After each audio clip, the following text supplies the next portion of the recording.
The hemlock looper moth is responsible for killing 25% of the trees in Vancouver's beloved Stanley Park. That equates to over 150,000 trees. About every 15 years, there's a looper outbreak, and they usually last between 1 to 3 years. But this current one in Vancouver is on its 4th year, and experts believe the warmer weather has something to do with it. They'll have a more success of basically the eggs hatching in the spring if there's a warm spring or unusually warm winter. The moth starts off as an inchworm, eating as many hemlock needles as possible in hopes of growing big and laying more eggs. But here's the thing, they're pretty messy eaters.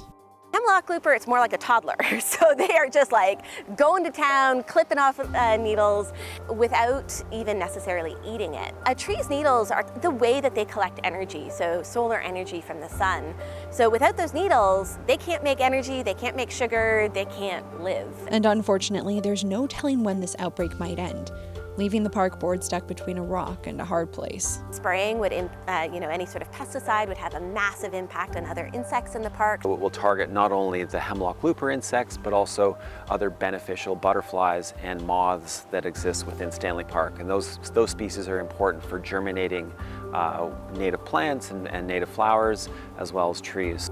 So right now they're in a bit of a waiting game. As soon as the outbreak does come to an end, they plan to rebuild, planting new native trees and focusing on species that aren't as popular for the moth, like Douglas firs, in hopes of bringing the beloved Stanley Park back to life.